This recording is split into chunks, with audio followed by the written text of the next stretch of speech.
last reason is that I realized the pressure to keep my nipples was centered around societal norms and expectations. Hey everyone, welcome back to my channel. And so today we're going to talk about no nipples.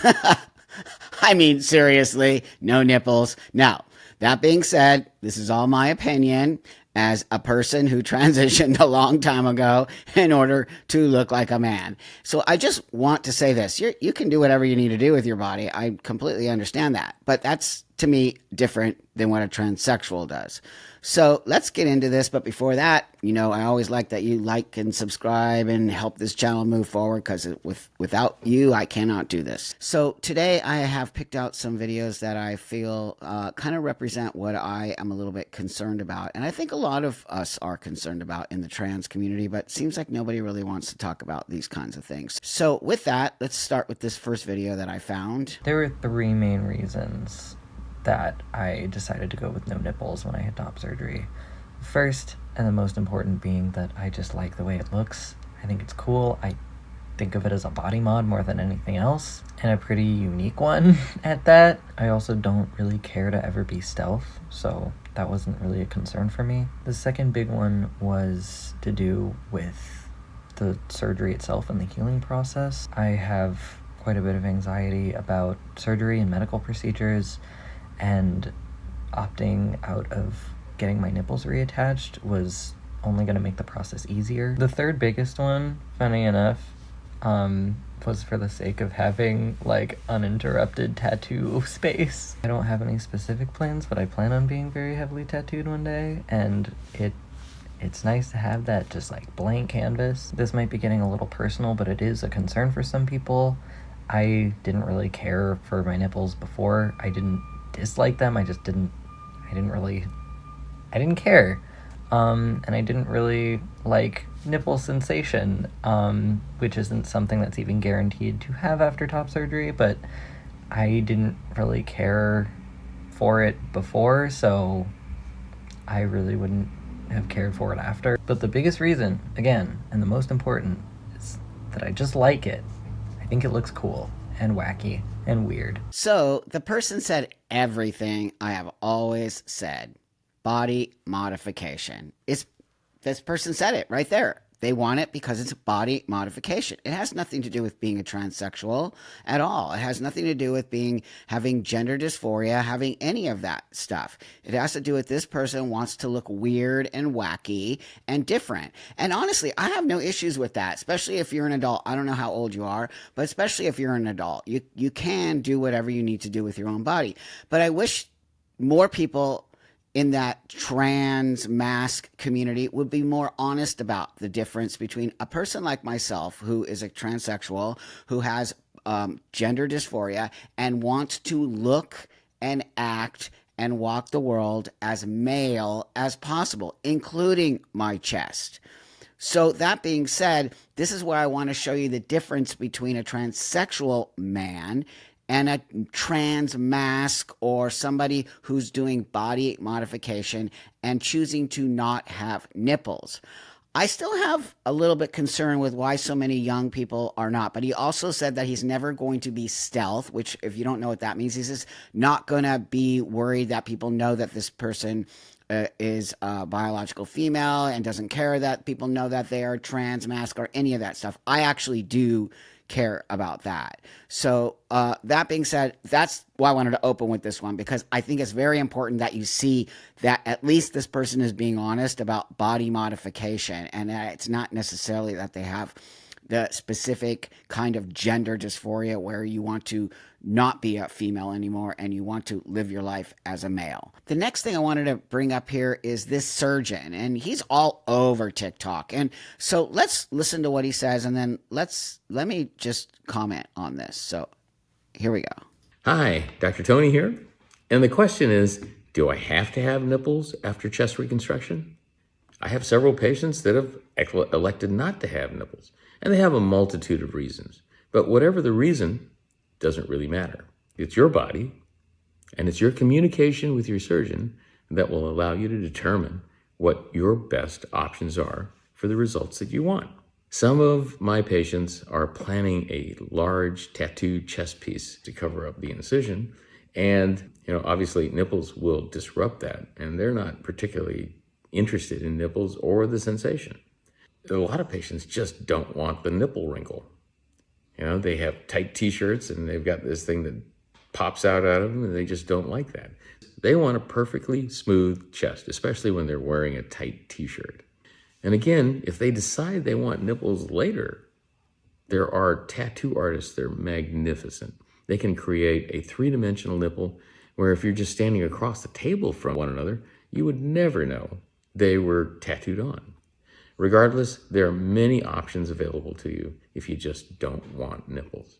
I want to say this doctor is all over TikTok, sort of pushing this non-binary, if you don't know the surgeries, basically nullification surgeries, where you can also not have genitals, you cannot have a penis or a vagina, and you cannot have nipples. So basically people are gender nullifying themselves, which means that they don't want to be a man or they don't want to be a woman. So they're having surgery so they look sort of like a Ken doll on some level, which I have a little bit of concern with.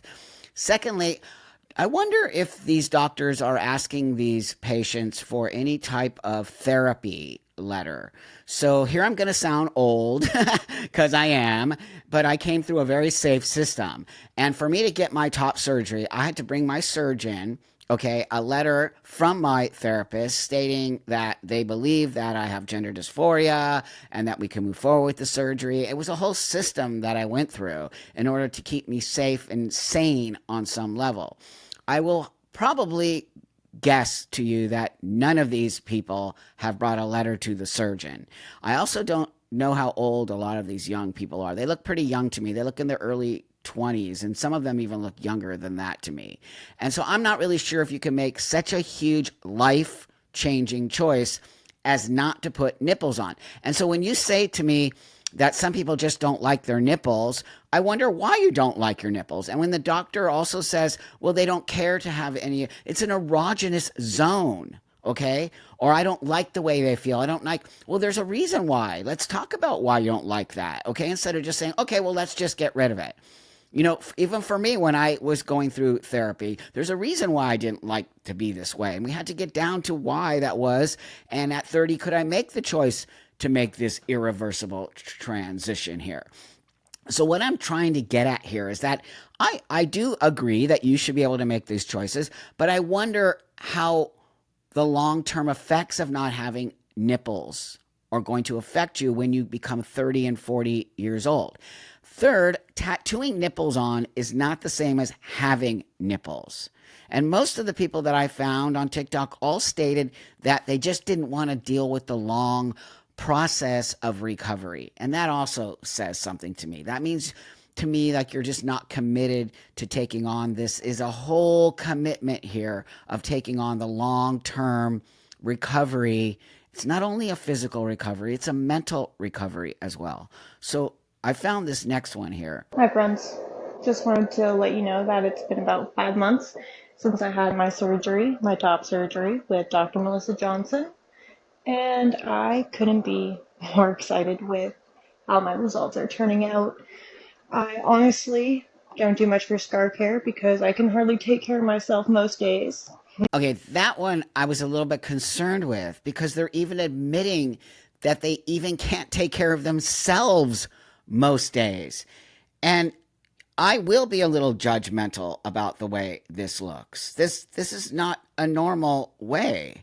That's why I have to show you that it's so people like myself, okay, we really wanted to have chests so that we could walk around with our shirt and no one stared at us. That was a huge part of dysphoria is when people stare at you.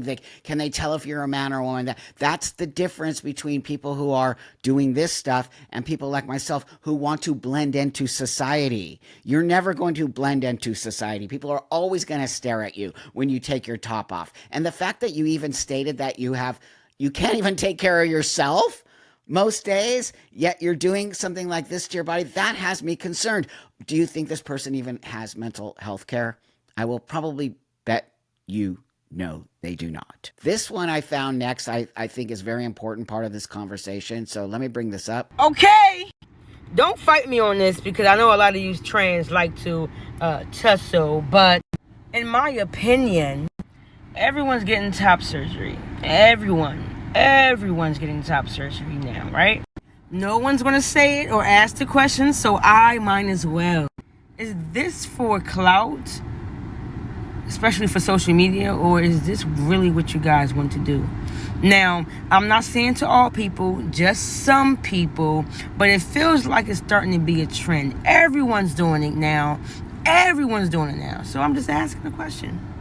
Well, I found that to be very interesting because I understand that I come from a different generation and I don't want to be judgmental, but sometimes I need to be judgmental in order to stop the madness. This youngster is young and connected to that community, and this youngster said everything a lot of us want to say. Is this only happening because you're on TikTok and you get a big following? That's my concern. What happens when all of this goes away? And what happens when you decide, oops, maybe I made a mistake? Whose fault is that? Is it the fault of the community and elders like myself for not saying, hold up here, wait a minute. You need to distinguish between body modification and gender dysphoria. They're two different things. So the last one I want to bring up here is this guy because I think it's very important. I don't know, actually, even if they identify as male or female. I don't know anymore. I'm so confused. So the trans mask people are sometimes non-binary and whatever. So let's just move on here. So a lot of folks have been asking me why I decided to not keep my nipples, and I wanted to talk about it today in case anybody's thinking about it for their top surgery. The first reason is that the source of a lot of my chest dysphoria came from my nipples showing through my shirt, and I just didn't want to deal with that in any form post-top surgery. The second reason is that although surgeons do their absolute best to make sure everything's symmetrical and aligned, I felt that if my nipples turned out a little bit lopsided or off, I would have been disappointed, and that risk just wasn't worth it to me personally. The third reason is that I'm neurodivergent, and I was really worried about what recovery would look like for me, sensory-wise, and for many other reasons like changes in my routine, etc. So I really wanted my recovery to be as smooth and as easy as possible. The last reason is that I realized the pressure to keep my nipples was centered around societal norms and expectations, and I really just wanted to do what felt best for me and not everyone else. Well, just said it. You see that? He, she, they did not want to conform to societal norms. And that's the difference between them and me as a transsexual. I do want to, okay? It's important for me to do that. So again, we need to distinguish the difference. I also am a little concerned that many of these youngsters are neurodivergent. Okay, this is why we need to have mental health care before we let people move forward with doing surgery that is irreversible. I don't care if you tell me you can tattoo your nipples on. That is literally completely different than having nipples. And how do you even know later on in your life that is something that you might want to do? What if you decide to detransition? There's so many layers to this, and it's why you need to go through a certain system before you take such a drastic change in your life. Okay, I know I'm going to get pushback for this video. There is no doubt about it in my mind. Bring it on. You're more than welcome to push back on me, which I really value the fact that hopefully you and I can have conversation in order so that we can separate and that we're not lumped in together as the same, because I am not the same and I do not want to be lumped into this. And I'm concerned for a generation of young people who are doing irreversible things to their bodies and no one's stopping them. Thanks for watching. I totally appreciate you all so much. Remember to like, subscribe, comment. Comments are awesome. I love them so much. And you have a beautiful rest of your day.